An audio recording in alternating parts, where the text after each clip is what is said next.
Al Ewing and Paco Medina pit the remnants of Arakko against Mr Sinister as Storm leads what's left of her people in a mission that could bring the world back to normal.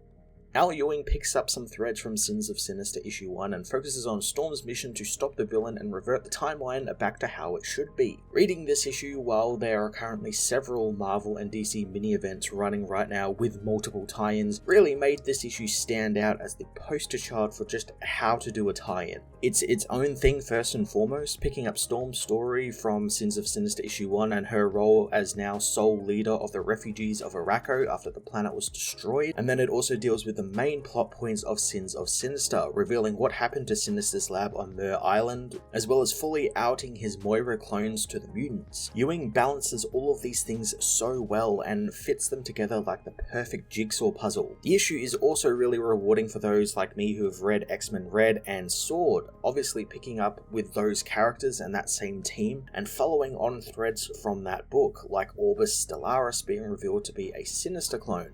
Paco Medina, an X-Men Red and Sword mainstay, joins Ewing for the action-centric issue, delivering more really cool character designs thanks to Sinister's chimeras, sort of joining 2 or 3 or 4 mutants together to make these just homunculus monsters that attack Storm and her people. And I love Storm's new look, which is very obviously inspired by Magneto, right down to using parts of the costume like the chest plate and even a helmet that looks very similar to his.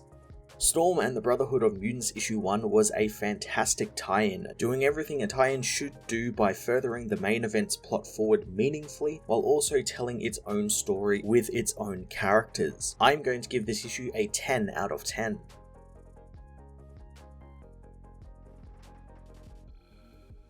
Storm and the Brotherhood of Mutants issue 1 finds Storm recounting how Arakko was killed and how she found out Sinister had put the Quiet Council under his control. Storm escaped thanks to a psychic failsafe she had built into her mind on Arakko. She gathers up what mutants she can from Arakko along with the X-Men Red team to battle Sinister's Chimera mutants, but Sinister sent everything at her at once. She remembers Sinister blaming the attack on the Skrulls, but Storm and the other Arakko knew the truth as they still fought on despite knowing that they would lose, since this is what it is to be part of a broken land, even when that land is broken for all time.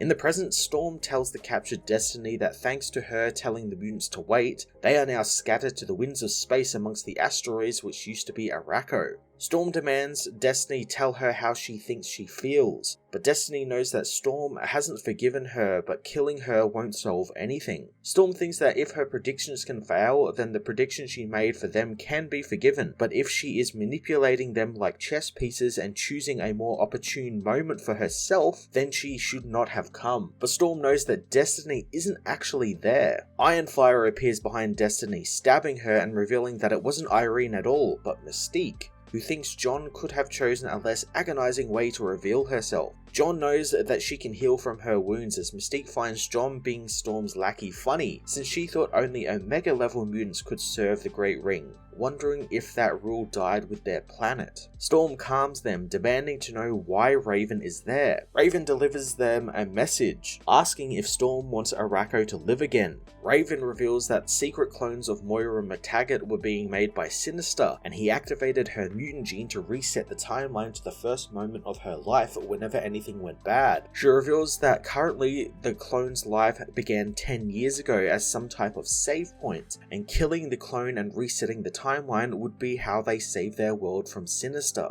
Storm gets Ironfire to assemble the Brotherhood, heading to Myr Island, where Sinister has moved his lab to. Mystique knows that her intel pointed to the lab being underground, but John doesn't trust the woman. WizKid has that covered, however, wanting to see Mystique try and shoot them with the guns they made for her back on Asteroid S. Mystique points the guns at her, and Quick is faster, however, pointing her spear at Mystique's neck. WizKid reveals that if Quick can't get there fast enough, the guns lock if she ever tries to shoot any of the team. The team are suddenly attacked by zombie chimeras, but Quick takes them down fast so they don't overwhelm them. Storm tells Cable, Cora, Mystique and Quick to keep the surface secure, tunneling a hole into the lab with one of her whirlwind storms for WizKid, Ironfire, and herself. WizKid doesn't think Storm needs them down in the lab, but Aurora knows she might, sensing something waiting for them. The team get ready for more chimeras and find something that they have never seen before. The team discover the lab is a giant black ball at the center of the underground cavern, and thanks to its immense armoring both physically and mentally, it is impossible to breach.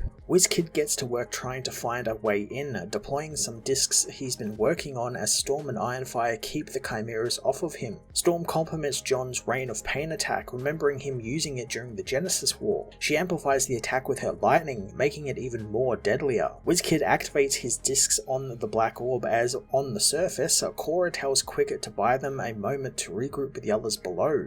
Before the speedster can act, Mystique glitches out, revealing this Mystique isn't really Mystique at all and it's just a hologram. WizKid reveals that he has teleported the black orb back to Asteroid S, pleasing Storm, who knows they can retreat back to the safety of their base and study the clone stuff in peace. Suddenly, WizKid, who is revealed to be the real Mystique, stabs Storm, telling Ironfire that he couldn't tell it was really her because she's been using a sheer hard light hologram to project an absolutely perfect thermal signature of herself. Raven teleports away as John goes to aid Storm, calling for a medivac. Storm knows that she is dying, but tells John that Raven and Sinister cannot kill them since Arakko survives and they will find Mystique wherever she hides. At the World Farm, Destiny is told Mystique has returned with her prize, and with Storm dead, the Brotherhood are no longer a threat. Destiny finds it ironic since if they hadn't lured Aurora into action, the timeline would have reset regardless thanks to Sinister being outed by his own council and rushing to the lab to reset it himself. The voice knows that Sinister thinks that this is all a controlled experiment, but he is not the one in control anymore. They wonder what Destiny gets from a diseased reality like this one, but Destiny thinks it's quite simple. Her wife is still alive in this universe and some things you don't gamble with. The voice says that nothing is forever and Irene of all people should know that at the end of the game there is only one winning card. The being is revealed to be the Ace of Spades Sinister, who knows that only one of them can have dominion over everything.